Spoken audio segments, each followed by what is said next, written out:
Das ist Folge 400 von Wingcraft und ich hatte keine Idee. Und wenn man keine Idee hat auf YouTube, was macht man dann? Man klaut einfach eine Idee. Ja, es wird gekocht. Ich habe keine Ahnung, wie das werden soll. Und ja, wir stellen uns die Frage, wie schmeckt der Odd-Stew von Gateway Island in Wingcraft? Ja, das kann eigentlich nur furchtbar werden. Zu dem Odd-Stew gibt's ja kein richtiges Rezept. Also Relens sagt eigentlich nur, wir müssen uns suchen, was es auf der Insel gibt, also auf Gateway Island. Wir brauchen Raw Mutton, Edible Mushrooms, Coconut und Berries. Mutton heißt ja eigentlich Hammel. Wisst ihr eigentlich, wie schwer das ist, Hammelfleisch aufzutreiben? Klar, vielleicht verkauft das irgendein Metzger oder vielleicht muss man das auch vorbestellen, aber wir wollen mal nicht übertreiben. Also es gibt Lamm und basta. Dann die Pilze, das ist eigentlich nicht so das Problem. Damit die so ungefähr ähnlich aussehen wie die Minecraft-Pilze, habe ich jetzt mal braune Champignons genommen. Dann eine Kokosnuss. Das wird ein Spaß. Und dann Beeren. Das sind ja so rote Beeren. Naja, ich habe keine Ahnung, was das sein soll. Sieht ja fast mehr wie eine Erdbeere aus, aber ich habe jetzt Himbeeren. Oh Mann. Ich habe keine Ahnung, ob das zusammenpasst. Ich habe mir gedacht, naja, vielleicht ist das ja so auf dieser Insel so ein bisschen karibisch. Es hat ja auch mit Piraten zu tun, also vielleicht ist das eine tropische Insel in der Karibik und deshalb habe ich mir gedacht, packe ich noch so ein bisschen Gewürze dazu. Und zwar so Gewürze, die halt ja auch ein bisschen vielleicht zu so einem karibischen Eintopf passen würden. Und zwar Ingwer und getrocknete Chilischoten, Muskatnuss, Paprika. Ich dachte mir halt so, vielleicht sind ja diese Gewürze irgendwo noch auf Relens Schiff gewesen. Irgendwo hinten im Eck hatte der vielleicht noch so ein paar getrocknete Gewürze. Und dann habe ich noch Kokosnussmilch besorgt. Einfach aus dem Grund, weil ich nicht wusste, ob das was mit der Kokosnuss überhaupt wird. Und vielleicht hatte ja Relent auch noch eine Dose Kokosnussmilch auf seinem Schiff. Keine Ahnung. Das muss jetzt einfach so gehen. Und damit sind wir auch beim Thema Kokosnuss. Ich habe noch nie in meinem Leben eine Kokosnuss geöffnet. Natürlich gibt es da Tutorials und ich weiß, dass man da erst ein Loch reinbohren soll, um dann das Kokoswasser rauszuholen. Das hat auch noch einigermaßen gut geklappt. Allerdings waren dann viele Fusseln von der Kokosnuss drin und ich habe das dann nochmal ein bisschen durch ein Sieb gegossen. Aber die Kokosnuss selbst, die wollte dann nicht so wirklich, wie ich mir das vorgestellt habe. Also ich habe geklopft und geklopft und geklopft.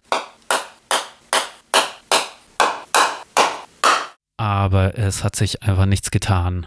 Und zu dem Zeitpunkt dachte ich schon, ich lasse das Ganze. Gibt's halt irgendein anderes Video als Folge 400.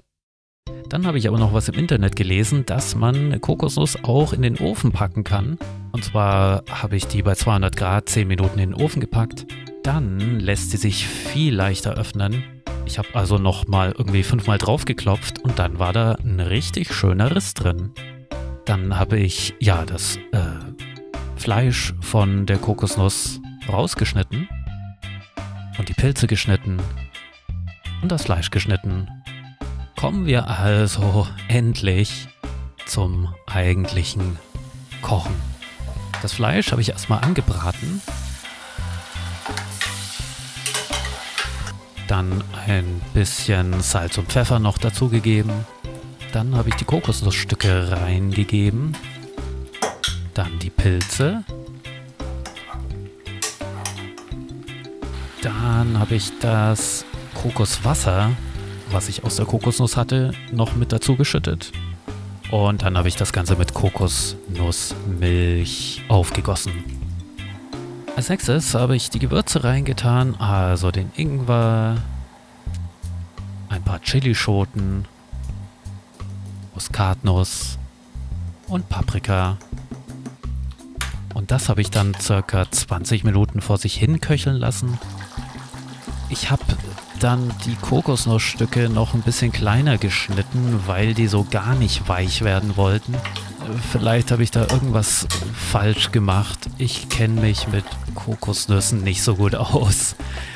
Auf jeden Fall habe ich dann noch die Beeren dazu getan. Oh mein Gott, die Beeren, die Himbeeren.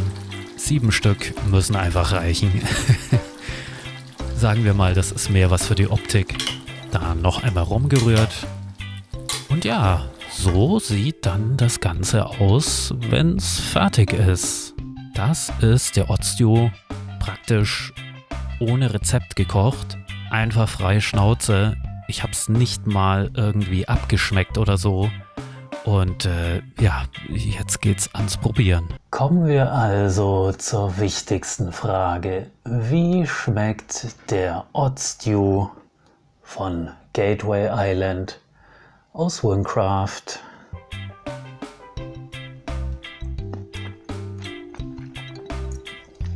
Lammfleisch ist schon mal sehr gut. Pilze sind auch gut. Ich habe es vielleicht ein bisschen zu scharf gewürzt. Die Kokosnussstücke sind immer noch wie ein Apfel. Ich habe keine Ahnung, wie man das macht. Wahrscheinlich muss man die pürieren. Ich habe aber keinen Pürierstab, also Pech gehabt. Und naja, eine Himbeere passt da auch nicht wirklich rein. Das Fleisch ist voll lecker. Oh, mit der Kokosmilch, das passt super. Also ich würde das so nochmal machen, aber ohne eine Kokosnuss, also eine richtige Kokosnuss, sondern nur mit Kokosmilch und auch ohne die Himbeeren. Aber gut, der heißt ja Odd Stew und nicht Normal Stew. Und wenn man auf einer einsamen Insel ist, dann ist man wahrscheinlich froh drüber, dass man überhaupt was zu beißen hat. Und dass das jetzt kein Hammel ist, sondern Lamm, das ist, glaube ich, wirklich nicht schlimm. Schmeckt, glaube ich, auch besser mit Lamm. Ja, das war die 400. Folge von Wingcraft. Vielen Dank fürs Zuschauen, vielen Dank fürs Dabeisein. Teilweise ja wirklich über Jahre verfolgt ihr dieses Let's Play. Und dafür möchte ich einfach mal Danke sagen und danke, dass ihr abonniert habt, dass ihr die Videos liked, dass ihr kommentiert, dass ihr mir auch Tipps gebt oder was zur Lore erklärt. Ich bin jetzt auf jeden Fall gut gestärkt hier mit dem Odd-Stew für die nächsten 100 Folgen. Und in diesem Sinne, vielen Dank fürs Zuschauen und tschüss und ja, bis zur 401. Folge Wingcraft, sagt der Loi.